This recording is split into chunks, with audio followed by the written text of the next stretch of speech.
Okay. Welcome, everybody. We're really excited to have you all here for our Healthy Holiday Seminar. We're going to be going over a lot of information with some specific tips on what to do the day of events as well. And then we have some great handouts that we're going to be emailing you, including some like healthy holiday recipes. So it's going to be a lot of jam-packed information. If you have any questions, feel free to message it in the chat box. I'm gonna write here so that it pops up if you can see it. Otherwise, it's on the bottom of your screen. You can hit chat and you can type your question and we will either answer during the presentation if it pertains to the slide we're on, or at the end, we'll also have a Q&A for any additional questions. All right, so I'm gonna hand it over to Amanda to get started and we're really excited.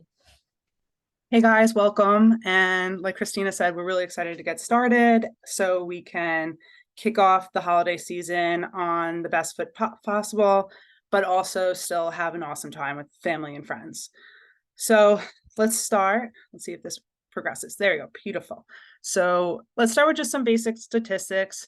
Of course, like the holidays get associated with like stress and weight gain, and it doesn't have to, of course. Some potential drivers of that stress, 50% of people say it's about, the finances of affording the holiday gifts, or, the meals in terms of stress going out to eat, or maneuvering social settings or social splurges, finding the gifts. We've all seen the holiday movies where the parent is searching everywhere in God's creation to find the perfect gift for their child that they want, that everybody else wants as well. And of course, according to the National Alliance on Mental Illness, noted that there's a 64% of individuals living with mental illness felt their conditions worsened over the holidays. Most people, according to a 2014 study, a little out of date, but still, report an average about a pound gained per year. We'll see in practice, our goal is always maintain, don't gain. So of course we want to set the New Year's off on the best foot possible, and not have to work off a deficit from the holiday season, of course. And those who are overweight are more likely to gain weight, unfortunately. And a lot of it is modulated by the stress response here on the right, which we will go through a little later in the presentation. But of course, let's move on from that to something more positive, right?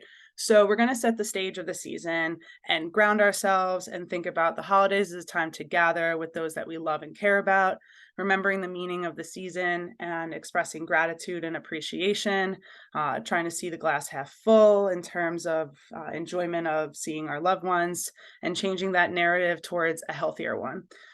So moving on to the next is, how do we go back to socializing and celebrating in a more mindful way while keeping this in perspective, but enjoying all the highs that we do enjoy from the holiday season? And that does include the food. So let's break it down. So the holiday season, or all these typical foodie holidays that we see here on the left, let's say there's about 27 days of the year where we're quote unquote eating bad, which I don't even like to even say that anymore, because that connotes morality, right? Gets placed onto our food choices, and we're not good nor bad based on our food choices at all. And those 27 days only add up to about 7.39% of our entire year. And when you break that down and think of, 3 meals per day, 7 days per week, about 21 meals per week, and then in totality with the entire year, that's 27 out of 1,095 meals. So that's only 2.46% of all of our meals. So I don't think we're so doomed if we, enjoy a little bit on our holidays, but we'll go over some tips to enjoy, but also stay mindful. So why do we gain weight over the holidays if it's only 2.46% of our meals? We tend to gain weight because there's a change in some of our habits, right? Our work schedule might pick up. It's the end of the financial year. Reporting and things have to get in by end of year. Maybe our exercise routine dwindles. I already had a meeting with some of my coworkers today, and they're funny. They're like, my week is so sabotaged because I have to go Christmas shopping. I'm not going to be able to exercise. And I think that's a fallacy in itself. And we'll talk about making time for that and considering, something's always better than nothing. However, our meal pattern kind of changes because there's a little bit more of that run around, a little bit more of that socializing, sometimes increased stress and coping. I definitely can raise my hand as an emotional eater, not anonymous anymore. And it's something that we keep perspective, and I'll give you tips, of course, on managing emotions in food today as well. Our sleep routine sometimes changes when stress increases and comes into the picture, which we know sleep can affect food cravings, change in our social environment. I come from an old school Italian family where food pushers are very, very common. So we'll go over navigating that as well. There's more snacks and goodies around, traveling, leftovers, motivation changes, you name it, right? Um, so we can tackle all of this. And I think the first thing is being aware that these are some barriers that people run into. But just as any barrier, we can decide to break down the barrier, go around the barrier, or climb over it. Anything is possible. So, what are we going to do about it, right? How do we tackle this? So, of course, mindset matters. Um, some people go into this like restrictive, saying, like, I'm going to eat so perfect every other day except for the holidays, which I think perfection is not always reality, right? So we want to eat mindfully all year long, and eating mindfully can decrease that urge to overdo it at the holidays. Where this can kind of come in is my patients who tend to say they don't eat bread tend to be my patients that tend to binge on bread. So I think it's changing our relationship with the food and giving ourselves permission to have splurges, but have perspective that when we do eat it, it's not the last time we're ever going to eat that food. So it's not like having a goodbye to it, and some might tend to have like a binge in that sense, right? It's just the meal itself. It's just another meal. It's more about the company that we keep. We're going to talk about hunger and fullness cues, avoiding that unbutton my pants feeling, Thanksgiving stuff feeling. We're going to talk about ways to eat slower, savor our food, and that intrinsic awareness of paying attention to how that food makes us feel. Meditation on last year's holidays. How did we feel? What went well? What didn't go so well? And then how can we capitalize this year? And of course, like we were saying earlier, remembering the reason for the season. So for myself and even for my patients, when they're talking about how focused they are on the food and looking forward to it, we also want to ground ourselves with a mindful pause to think of 2 to 3 other things that we're looking forward to and want to accomplish, at the holiday or at during the meal. Like, for example, yes, I'm looking forward to Aunt Kim's cheesecake. However, I'm also looking forward, touching base with my cousin and how that move went for her and how she's adjusting. I'm looking forward to touching base with my uncle and congratulating him on his engagement. So thinking about all the other things that we're excited about and grateful for. Some people like to keep a gratitude stone in their pocket. And I love this idea even year round. I think our mindset is, when it comes to nutrition and making healthy changes, it's all about seeing the glass half full. And for example, like I used to play lacrosse up in Oneonta, and we would start the end of January, and it was so cold. And I was a goalie, so getting a lacrosse ball thrown at you like 70 miles per hour, and yes, 0-degree weather was playable. You would just have to go in every 45 minutes for a 15-minute break.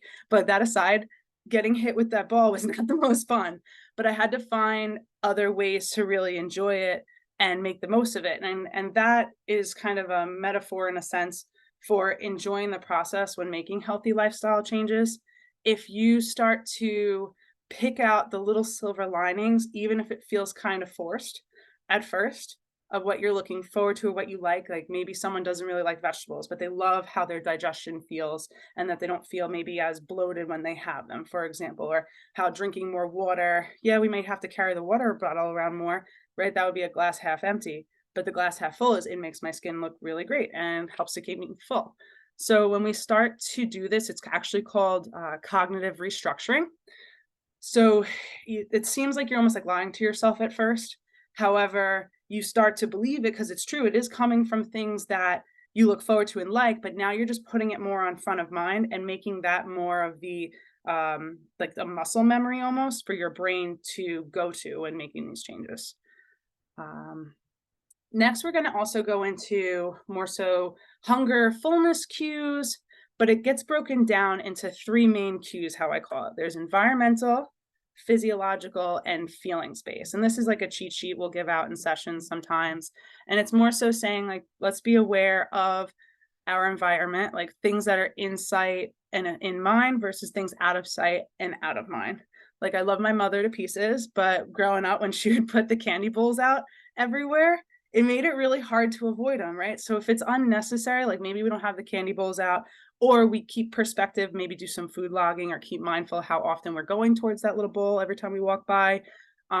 Environment is also related to if we're running around Christmas shopping and stress, like if we're taking a moment and planning time into our day to maybe sit for 15, 20 minutes, enjoy our meal, slow down, savor the food, eat slower, it gives our vagus nerve, our primary nerve in our GI tract, time to travel that message up to the brain. It can be slow. It's kind of like the LIE at rush hour to say, hey, I'm full. But if I'm eating really, really fast, it's going to take a little time. So setting the stage for meals and sitting down enjoying a meal versus eating in the car or standing. Fail to prepare, prepare to fail is more so just about knowing where we're going to be when we're going to eat and maybe trying to align some healthy options for ourselves, keeping our water bottle in hand. So that's all insight and in mind. But the two biggest players, however, is the physiological and the psychological, which I'm going to go more into next. So when you eat, of course, like we want to consider, am I hungry or am I craving, right? So there's biological hunger, which is going to come on more slowly as the stomach gradually empties. It occurs if we haven't eaten for a few hours, typically between like 3 and 5 hours. Some people don't really get hunger cues, and that's okay to check in on. You want to assess, what does hunger feel like for you? Is it that hollow feeling, that stomach gurgle, that slight lightheadedness, that shakiness? It could be a combination or all of them. Everyone's a little different. Hunger generally does not pass with time or distraction, and it's typically not for a specific food. Where craving, it comes on kind of quick, especially if I see that Arby's commercial and I see that meat and cheese and bread, and now I'm craving meat and cheese and bread. And often it can occur when someone's stressed or tired, or one of their kind of triggers to eat. I have some individuals, boredom, frustration, anger can sometimes be triggers to eat if that's emotionally linked. It's also celebratory, right? You get a shot, you get a lollipop. So we get kind of conditioned to think that way. So it can be an emotional cue. It passes with time because it's not truly hunger. It's usually for like a comfort food, salty, sweet, fatty, etc. We all have our own individual comfort foods. And it occurs even after you've already eaten. So sometimes we like to actually recommend putting this graphic on the fridge as like okay, am I hungry? Am I craving? What should I do? And something to note is after we eat, our blood sugars will gradually rise and then fall down, right? So I'm going to go more into hunger right now. When you do eat, you want to think about, okay, am I really hungry? Is it more so like how you say, did I get enough protein at my meal? Did I eat enough today? Did I get my fiber today? Am I hydrated? Because there's different physiological things that go on to make us feel hungry sometimes. So if I'm dehydrated, my hypothalamus tells my body, hey, I'm thirsty, right? Your hypothalamus will also tell you that you're hungry, and it'll also tell you that you're tired. So I'm going to actually go back to this one right here. So when you see under physiological, it's you want to eat every 2 to 4 hours, right? So if you think back and you're questioning, am I hungry? Am I craving? When was the last time I ate? Could I be hydrated? Because my hypothalamus doesn't care if I get water from food or beverage. In that if we're dehydrated, sometimes it can get confusing and think that we're actually hungry. So maybe we want to drink a little water first. However, it is a myth that water fills you. It's more so if you're dehydrated, you'll think you're hungry sometimes. Of course, fiber carries our blood sugars over a longer period of time. So then therefore it can help us to feel fuller longer. So maybe reflecting back, did I get enough vegetables or fruits or nuts and seeds in my diet today? which can all impact physiological drives to eat. Another driver to eat, though, like we were saying, is sleep. So maybe reflecting, did I get enough sleep today or last night? Because sometimes if we don't get enough sleep, we're actually more prone to eat about 250 to 300 more calories about per day. And it can be typically more so in the form of sugar or dietary fat in the saturated form, right? So checking in there. So if we think, okay, maybe I am hungry, I'm not craving, I didn't really eat much today, I didn't get my protein, I'm a little dehydrated. We want to think about how fullness works, right? So this is our carbohydrate spectrum. So all these foods here on the left are carbs, and carbs are not the devil. There's just ones that are a little better than others, but all food fits. So over here on the left is like the apple, the string beans, the whole grains. Those are what you call complex carbs. And what make them a little more complex is that they have fiber. And then as I go across to the other end, there's carbohydrates that, don't have much fiber. There's not much substance to them. It's just kind of broken down to sugar for the most part. So when I look at the graph to the right and I see the red line, the blue, and the green, the red is more symbolic of the right side of that carbohydrate spectrum, in that it's lower in fiber, not a lot of healthy fat or protein, so nothing that's really going to hold me a long period of time. So it spikes my sugars high for what's high for me, and then it crashes me right back down. And I don't have as much time to burn it off, unfortunately, and I'm going to feel hungry later in the day. Hence why I'm hungry versus maybe not craving, right? The blue line is more so the other side of the spectrum, the left side of the carbohydrate spectrum, just to show us that if I'm having an apple compared to, say, apple juice, having that fiber from the apple versus the apple juice is going to hold me over longer. So awesome, I have more time to burn it off, but more importantly, I'm going to be held over longer to have energy to do all the awesome things I want to accomplish in my day. The same goes for like white bread versus whole grain bread, right? Because we often get asked, like, what's the difference? The calories are about the same. It's really the fiber and the nutrients in it. And then lastly is the green line, right? So the green line really demonstrates protein and or healthy fat. Think like peanut butter, low-fat cheese stick, chicken, for example, bone broth, mixed with a complex carb, fruit, vegetable, whole grain, or bean or legume. And now because we have all that fiber, that protein, that fat mixing together in our stomach, it creates a little bit more work for that acid to have to break down. So it sits in there longer, it moves slower through your stomach, and then the sugars will more gradually get absorbed into your bloodstream. So that keeps our blood sugars nice and low. We're more likely to burn it off. And of course, we're held over longer. And just in case anyone's a little stuck on this, you want to kind of think of it, because this is a foundational premise. You want to think of it as you have 3 Tupperwares in front of you, right? And say I put white bread in one, just to be simple, a symbol of like a refined carb, or a carb without fiber, I should say. And then the second little Tupperware, I'm going to put, say, a slice of whole grain bread, just to be representing a complex carb. And in the third Tupperware, I'm going to put, like, say, a chicken breast. And then I'm going to be kind of gross, and I'm going to fill each of them with some orange juice. That orange juice is meant to represent like HCl, or the acid in your stomach. And those Tupperwares are meant to represent your stomach. So if I set a timer for 5 minutes and say I have 3 arms and I pull all 3 up, and after 5 minutes, the chicken is going to be least broken down by the orange juice, and that white bread's going to be non-existent, right? So that's just a little way to remember that protein is the most satiating nutrient, along with dietary fat, and it's going to hold you over longer when you eat it.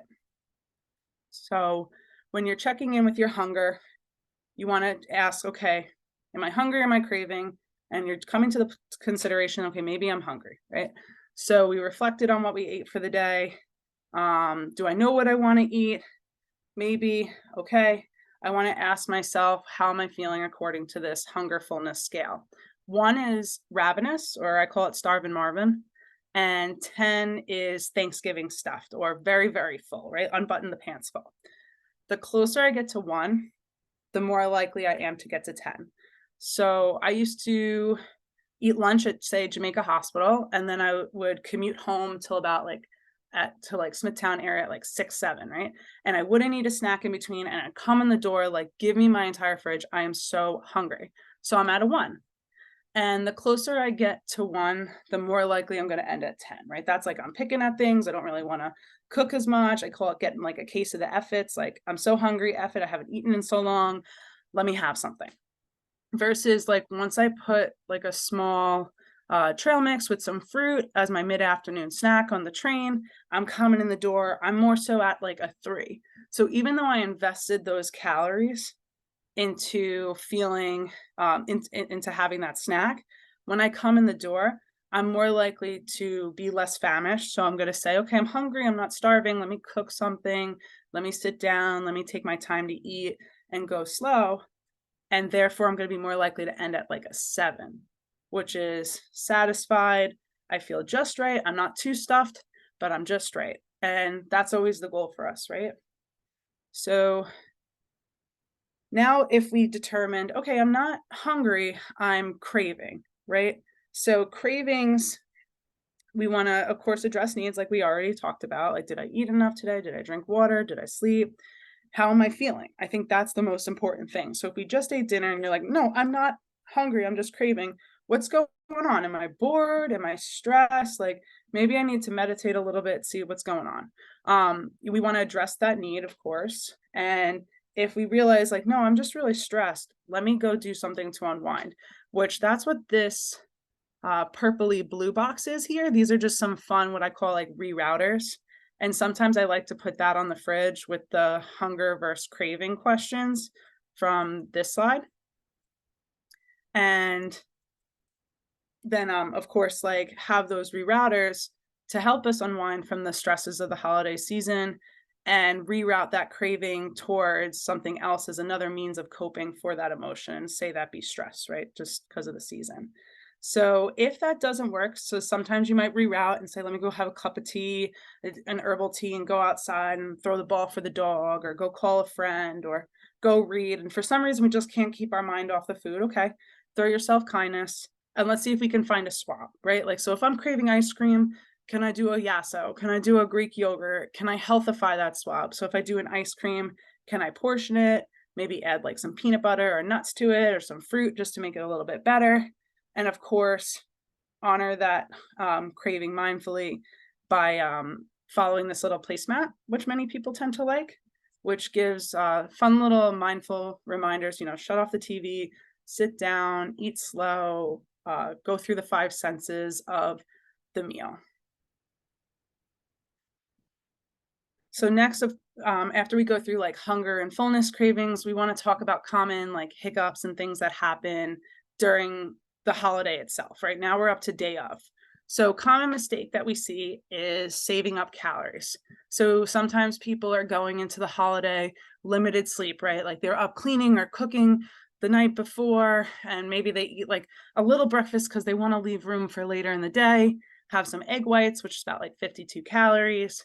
And then some gyms will have like the mindset of like, you got to like purge your calories, you got to burn to be able to eat, which is like a mindset that personally I think is a little purgy, if that makes sense. It's not always the healthiest mindset.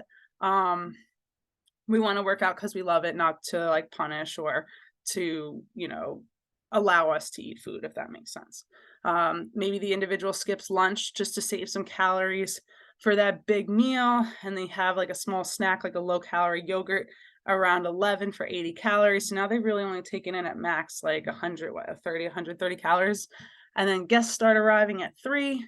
And because they haven't eaten so much, they are starving Marvin, like back to that hunger fullness cues.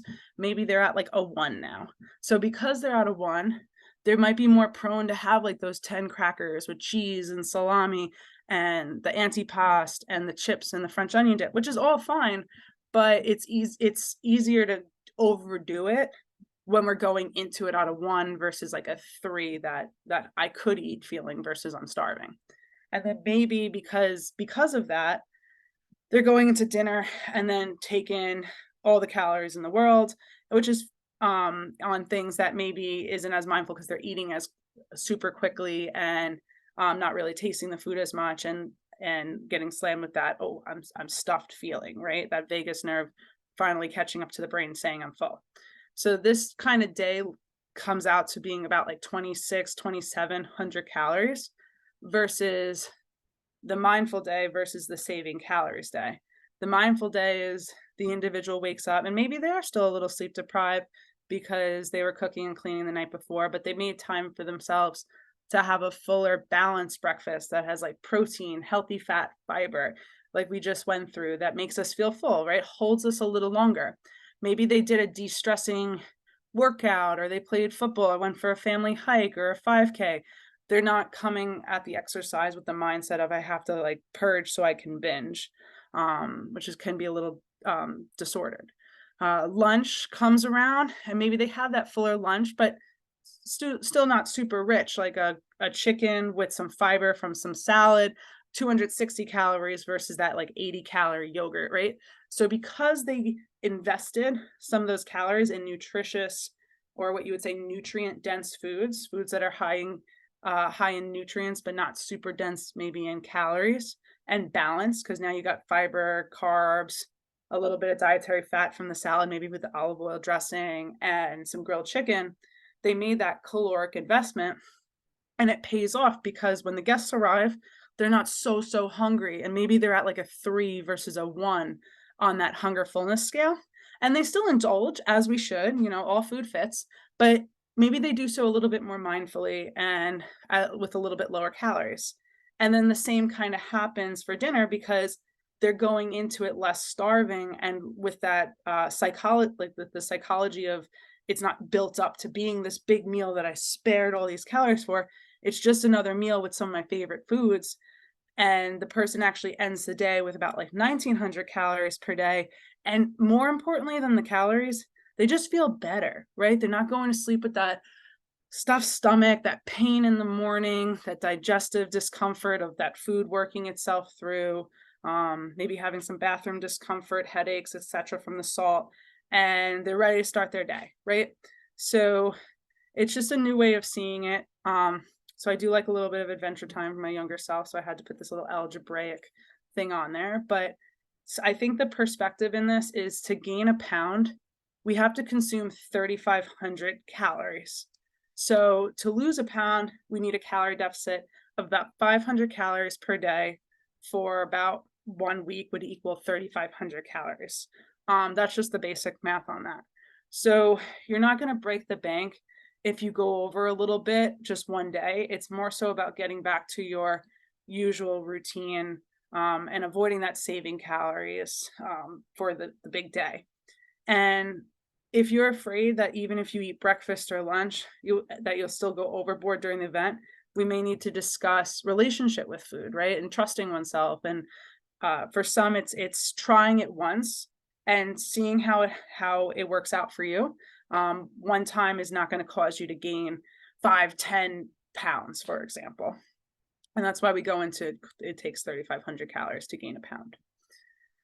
So some tips to avoid the holiday hiccups is I always like to say do a lap, right? Like if it's buffet style or you want to see what's on the table first. Because I know I've gone down the buffet line before and they put like the chicken towards the front and they save the filet mignon towards the end because usually you have a full plate by the time you get to the end. Or you just stack it on top and you're like, oh, I wouldn't have grabbed the chicken if I knew there was filet mignon there. So of course, like do a lap, right? See what's there first and mindfully, choose your options and then get on the line or select what you're going to have. If hosting, serve vegetables first. This actually came from a Penn State study that my professor in Oneonta worked on, where they gave participants a salad or like a veggie minestrone before the meal in one group, and then the other group got like a glass of water before a meal. So if you're getting like fiber and water-based foods before a meal and you're chewing it and whatnot, you're going to fill up a little bit faster versus the water, right? So that's a concept called volumetrics. You might see it in some Asian diets where they have like the salad, like with the ginger dressing and the miso soup, because it gets you to kind of fill up a little bit earlier.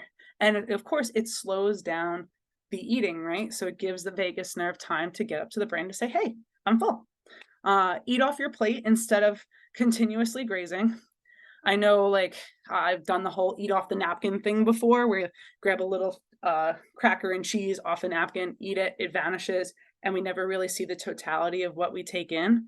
So it's nice to like make that little appetizer plate first, see perspective of what it is, and then eat it, sit down, go in the other room.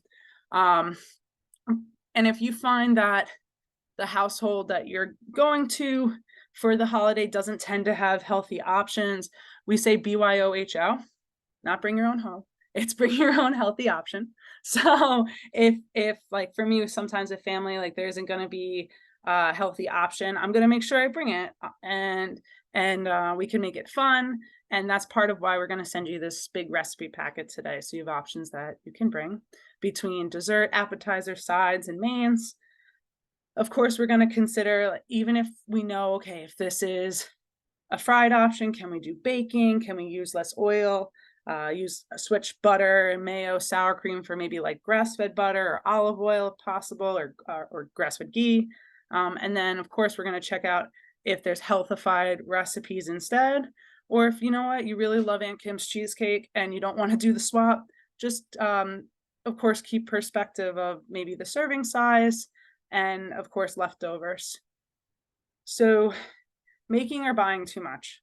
So I love my mother to pieces, but she always wants to get the Costco sheet cake for like birthdays when it's like 4 or 6 of us in the house celebrating, right? So we always want to think about the leftovers because it's like you're saying, 3,500 calories to gain a pound. It's not so much that one main meal, it's all the leftovers after the fact that affect us sometimes, right? So if I'm picking at that pumpkin pie for 3, 4 days after, yeah, that might, impact my healthy lifestyle changes that I'm trying to work on. So I love to recommend getting like those little aluminum or Tupperwares that you can get from the dollar store if you're hosting. And of course, let your guests fill those up. And so then you're left with, less leftovers that you don't have to worry about. And I know this is a funny one to say. I'm all for stopping food waste. 1/3 of all food in American homes is wasted. And I think if we can repurpose things, let's do it. If we can give it away, let's do it. That is always number one. But when we're like acting like the sacrificial lamb that has to finish the pumpkin pie because no one else is going to do it and I have to be the martyr to do it. No, no, no, no. We have to treat our body with more respect and throw it out. We got to respect ourselves more than the trash can. It's not going to be good for us. It's not good for anybody else. We've all had our kicks and our fills. And then next year, let's just do a little less, get a smaller one. Another thing that people can do is use smaller plates, right? 8.5 inches versus 10 and 1/16. Those little changes, not so obvious to the eye, can make a big impact in how stuffed we feel at the end of the night and make us feel a little better. And it's more about how we feel than the weight or the calories, right? At the end of the day. Better beverage choices. So we're going to give you guys a bunch of mocktail recipes, of course, and we're going to go into that a little bit more later in the presentation. But alcohol can lower our inhibitions. I know if I have a couple glasses of wine, that pizza starts looking really, really good.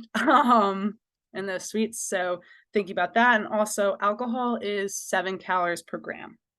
So when we think of it, like dietary fat is 9 calories per gram, right? So think of like the classic hotel pat of butter that we used to get on our lunch trays at school. That's like almost 80 calories, right?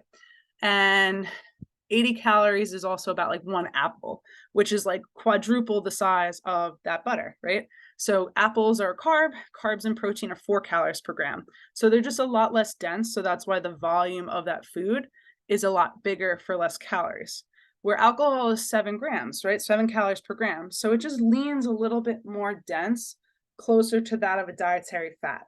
So when I'm working with patients, I used to say in the past, like, okay, everything in moderation. Of course, alcohol is not the greatest and it's a carcinogen, but less is always best, and try to see it as like a slice of bread in your cup.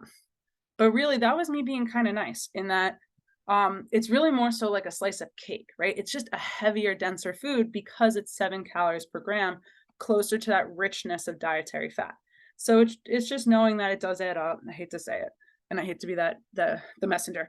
Of course, we want to take it slow, savor the flavor, and take that time in the meal. I think it's always good to express gratitude during the meal, even internally, just towards ourselves, take time to conversate with family, as that family meal table is the cornerstone of the Mediterranean diet. And we're really there for the holidays to see our family and talk and gather and connect. And, slowing down can help to control portions as well. So it's win-win. We're happier and we feel better. Social pressures or food pushers. Like I said, I come from a very Sicilian family, so food is love. Um, so it's of course managing the food pressures and knowing that yes, there are feelings in this for other people. So I think it's all about the art of the phrasing. So when Aunt Kim's like, take that half a cheesecake home with you, right? And I'm like, no, I'm really good. Thank you. If I had any more, if I bring it home, I'm just not going to feel really good. Or you'd say, I'd love to eat more, but I couldn't possibly have another bite. I'm feeling uncomfortably full. Or we do take it home and maybe, cut those slices up into a little display board and have like a Friendsgiving with it. If that's Thanksgiving, or a little gathering, I should say, instead. We could tell them, hey, that food looks great. It looks so delicious, but I really am too full to eat anything else. I might just take leftovers instead, right? Or, wow, that dish, this is one of my favorites. Wow, that dish looks really amazing. Could I get the recipe from you?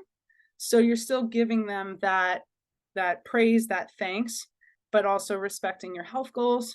And if it's someone you feel really comfortable sharing with, if you're like, I really do appreciate it. Thank you so much. I'm just really trying to make healthy changes for myself, and this would be too tempting to have in the home right now. If it's someone you're close with, they love you and they want you to be your happiest, healthiest self, and they want you to get towards your goals. And that's also in line with the more people you share your goals with, research actually shows that you're more likely to achieve those goals.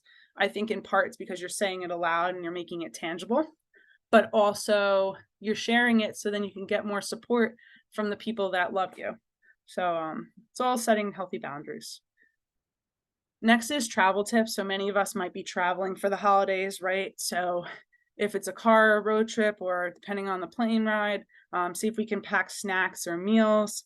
On the road, I love doing the dried edamame. Oh, there's a little typo. I will fix that. Dried edamame, or edamame is like a vegetable and a protein. There's not many foods out there that do that. And I love to dilute my trail mix, because trail mix is all dietary fat and a handful could be like 300 to 500 calories, all healthy calories. It's just a little dense and my digestive tract won't really like me. So I'm going to maybe dilute it with some edamame or some puffed chickpeas, or I love the hip peas that come in like Rockin' Ranch, Sriracha, barbecue, you name it, vegan white cheddar, maybe some of the Chomps jerky or some fruit, crackers, etc. I think packing snacks is essential, because you might get a weird delay and you might need to eat a little something to carry you over to that next meal. Consider your timelines and meal timing. So if I'm, driving 4 hours away, I know that I'm going to need to eat something. So maybe I'm going to pack like a sandwich with like some dip and some veggies, maybe a snack or so, just because I'm anticipating that I'm going to eat. I need to eat. And also we save some money that way.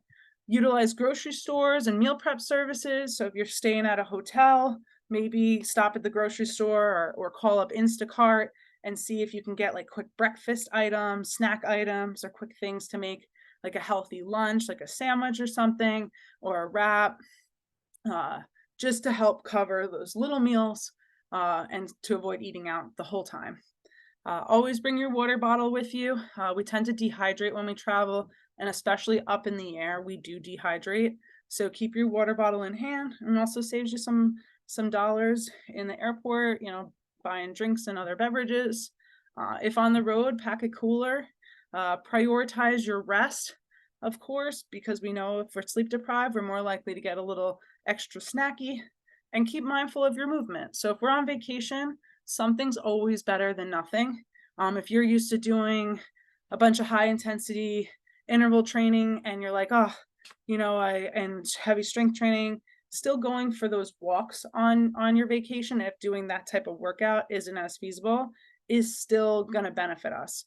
I love like those TRX straps, and there's so many knockoff brands. It doesn't have to be TRX, but you just strap it to the door and you can use your how your body weight essentially and the angle with the door to be able to do anything really. Any part of the body can be worked with TRX. Bring little resistance bands. Those are lightweight and portable. Contemplate classes. I keep hearing about cruise ships. Unfortunately, I've never been on a cruise, but a lot of my patients have been going on them lately, and they sound like they have some really awesome varieties of classes. And this could be an opportunity to try something new that you've been contemplating wanting to, spend money on or joining when you're back home. That if you try like a yoga class at the hotel or on the cruise, you might, really like it. And nothing's wrong with just trying something. Check in with your steps or your output, your calorie output for the day or other measures. I love looking at my steps when I'm traveling and just, seeing, okay, can I wake up in the morning, go walk on the beach or go to the hotel gym for even, 15, 20 minutes. Something's always better than nothing. And then tips for creating some healthy mocktails. So of course you guys are going to get all these recipes in a cheat sheet. Some of them I got from Dawn Jackson Blattner. So I did cite her as well. And if you go onto her website, she's got a couple other ones to check out as well. She's got a bunch of really good things. So I always like to highlight other professionals in the field doing a great job. So of course, benefits of healthier mocktails. They're based in more hydrating ingredients like fruits and herbs and seltzer. So we want to utilize those. They're more nutrient rich when you use those fruits and herbs and seltzers because they have what's called phytonutrients. Phytonutrients is what gives those plants their color, right? Like anthocyanin gives our berries that vibrant color, right? That pink, purple, reddish color, right? Lycopene makes tomatoes red. Chlorophyll makes our spinach green, right? Along with sulforaphane.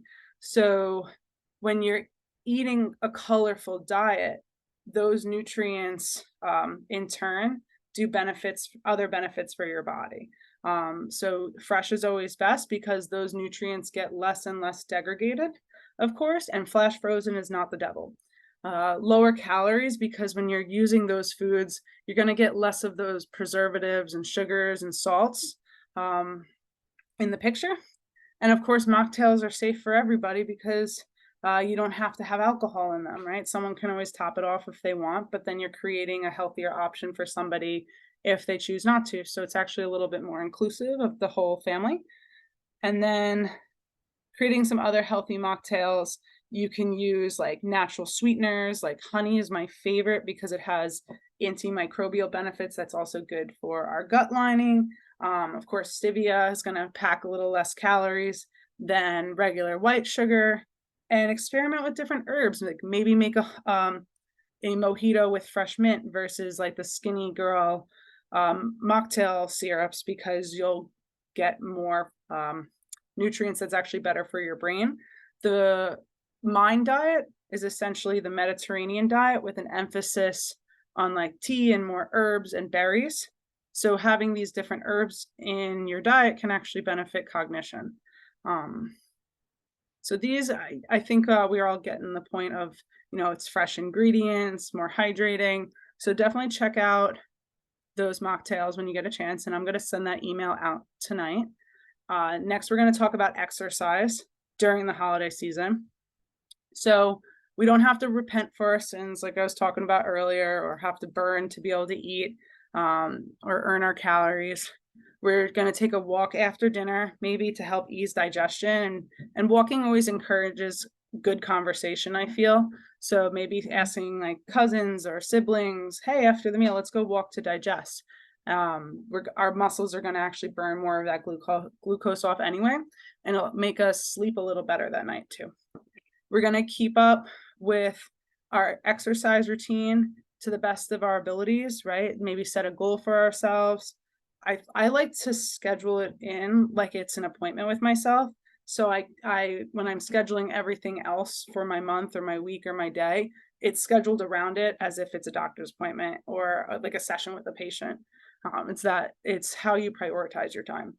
It's get a buddy, right? So if I'm working out with somebody, I don't want to let them down. If I told them I'm going to be at a place at a certain day or time, I want to make sure I show up not just for myself, but for them. Get up and go early, maybe looking at your routine. If maybe we're getting up a little bit earlier this month, just to fit in like a morning walk, right? And accommodate volume, maybe do a little less, but don't give it up and completely. If traveling, like we talked about, plan ahead, and we went through those resources, but some other ones that I didn't mention before would be like pulling up yoga with Adriene or on YouTube, or some other YouTubers that you guys like, maybe a workout routine from Pinterest, or working with your trainer for a travel workout at Elevation where we're based. Like some of our trainers will make workouts for patients clients on the go. And I'm personally a huge fan of the Peloton app, because even if you don't have a Peloton, or same with the Apple Fitness app, you can get so much out of it, like strength classes, meditation, yoga. You don't have to have a Peloton bike. Like you can go on like any bike at a gym or your own. Like I have a Schwinn bike at home. Like I go on that little Peloton app, cast it on my TV, and do a little Peloton workout without the bike. And I have a Schwinn, Beachbody on demand can also be good. So utilize your resources, and don't sweat it, plan ahead. Most importantly, I think self-care doesn't get talked about enough. We got to fill our cup so we can pour of our cup and give to others, right? This is the season of giving. So, and self-care is the least selfish thing that we can do, because it keeps us healthy and around for our loved ones.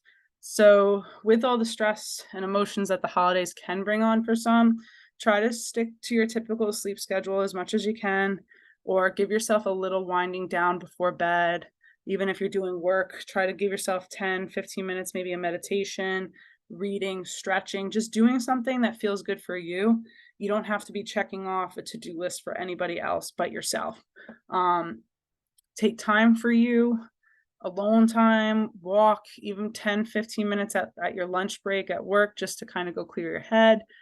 We're going to send you a winter bucket list, which is full of all fun, healthy activities to try to check off this winter. And of course, if you want to tag us, like maybe make a post, like this weekend, a friend of mine and I, like, we want to do something healthy, but we didn't want to like sit in a movie theater or like sit and go out to eat, or, go to a bar. So we were like, yeah, let's go check out the indoor rock climbing place. So like if you take a picture doing one of those activities and tag Functional Nutrition RX in it, we just love to see you guys out there doing your best. Keep up with your appointments. Try to avoid rescheduling mental health therapy, nutrition specialists, your doctor's appointments. Those are still priorities on the day-to-day. And then of course, remember immune health. Wash our hands, get your nutrients in, prioritize eating your protein, and I call it like the 2 Ps, your protein and your produce, right? Like that, an emphasis there. And ask your doctor to test your vitamin D status, because we're more likely to be deficient in the winter, just because of the latitude and longitude we live at, and we're getting outside less and our skin's more covered. And vitamin D plays a large role in our immune health and also our bones. So speaking of bones, when we're stressed, our body produces cortisol, right, from our adrenal glands. And high cortisol can affect bone building, believe it or not. It can affect our digestion. It can affect, like when we're stressed and epinephrine's going off, it affects our heart rate and our blood pressure. So stress does have impacts on the body. It's not something that's just mentally not the most fun to experience, but it also has physiological effects. And the way I phrase it is, when we're stressed, our bodies haven't really adapted to the modern day, and it creates almost like a response, like a saber-toothed tiger is chasing us. But if this is constantly happening in the body over and over and over again, it can deplete nutrient stores in our bodies, right? So with that being said, we wanted to talk about some nutrients to nourish our noggin, nourish our bodies, to focus on this holiday season.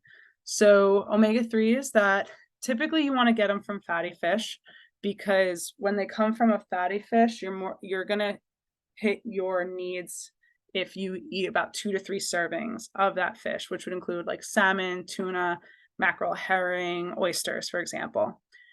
However, yes, there's plant-based omega-3s, but those plant-based omega-3s like walnuts, chia seeds, Brussels sprouts, yes, they're great, but I would have to eat pounds of walnuts to reach my dietary needs of omega-3s. So if you don't like fatty fish, it's okay, but you want to try to make sure you take an omega-3, at least, 2,000 to 3,000 milligrams per week. But of course, talk with your provider first or your dietitian first if this is not a risk for you, especially if you have heart failure, it can be a risk. Omega-3s, our brain is primarily built up out of omega-3s, and omega-3s help to reduce inflammation in our body. Our B vitamins. So this month is that final stretch of the year. We're getting a lot of demands placed on us. Our B vitamins are essential for our mitochondrial functioning and the citric acid cycle, or the electron transport chain, which is essentially how your body makes ATP or energy to go on with your day, right? So eating your Bs, often from animal-based foods, fortified cereals like your oatmeal in the morning, maybe with a little protein powder and some almonds in there and some fresh fruit would be a great breakfast to help get your Bs. Magnesium, I think, is the biggest one to highlight on this slide, as magnesium helps to release what's called GABA in the brain, and serotonin, which is like your feel-good neurotransmitter. It's like a chill pill for your brain. So magnesium, actually, NIH, I noticed NIH reports nutrient content of foods changed it this year. Spinach was always like the second compared to pumpkin seeds, as pumpkin seeds is the highest natural source of magnesium. So if you're going to have like an evening snack, maybe a little pumpkin seeds and some Greek yogurt. So you're getting that protein as well as healthy fat from the pumpkin seeds. And chia seeds actually got made the second highest source of magnesium. So chia seeds are also high in omega-3s as well as magnesium. Like I said, fiber, 2 to 3 tablespoons of chia seeds is 10 grams of fiber. I just want to highlight them because they are so great for our bodies. And getting enough magnesium can also help with digestion as well as sleep. So 'tis the season, right? Get your magnesium in. If you do take supplements, magnesium citrate is best for digestion, and magnesium glycinate is best for sleep. There's different forms, and yes, those forms are important. And you're seeing maybe different things online lately. I've been noticing very high doses of magnesium being recommended for people. Doctors often recommend, and dietitians often recommend, magnesium to help people go to the bathroom. So if you start taking it and you notice your digestion's a little funny and you're going more often, double check your dosage, because the tolerable upper limit is 350 milligrams. I've been seeing things randomly for like 500 milligrams a day, which is not safe. So 350 milligrams is the max that you should take of magnesium, and that also includes your food. Next is zinc. Like we were talking about immune health, our tolerable upper limit is 40 milligrams. However, like when we're sick or we have a wound, that need goes up. And vitamin C has shown better results for helping to manage cold and flu-like symptoms more than, zinc, if I just said vitamin C. Zinc is better at managing cold and flu-like symptoms, better than vitamin C.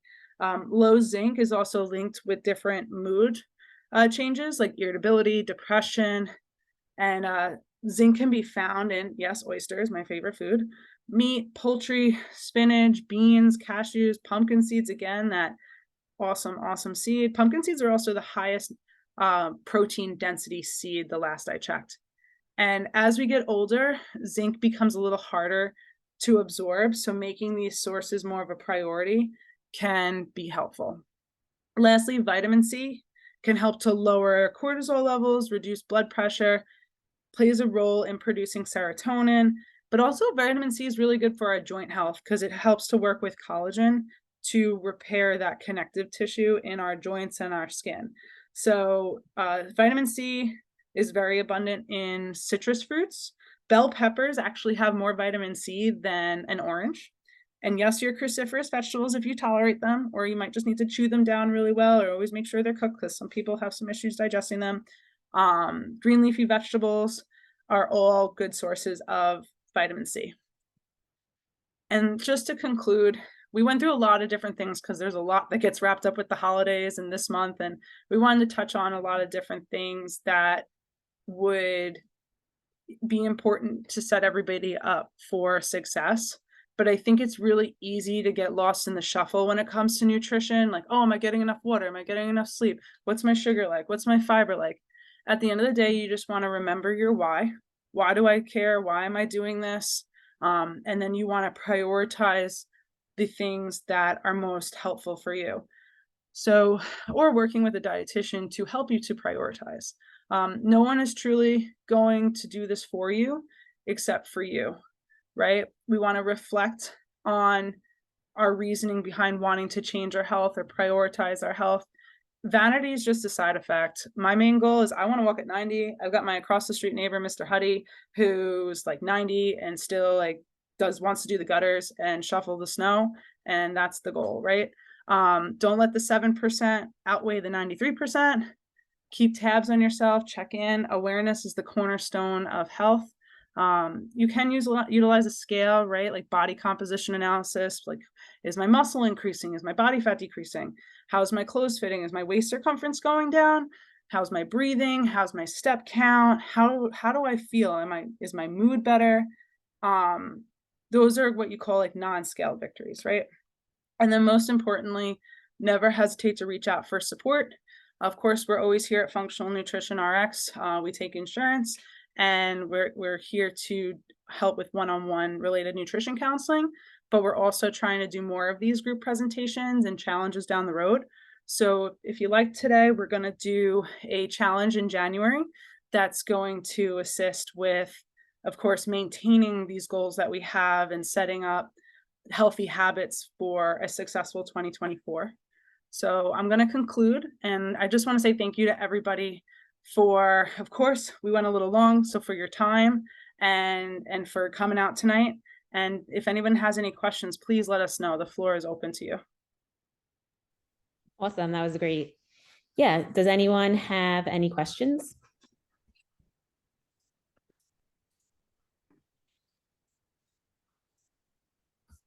I'll unmute if anything. If not, Amanda will be sending out some bonus material. I had sent out the slides earlier today, so you have them. And we also did record this for people that may have had to jump off early, or I think a couple people couldn't make it but wanted to listen to the recording. So we have the recording as well. Excellent, guys. Thank you so much for your time, and have the happiest holiday season. I hope Hanukkah went great. Merry Christmas. Happy New Year, and looking forward to seeing you all come the new year. Be well, guys. Bye. Bye.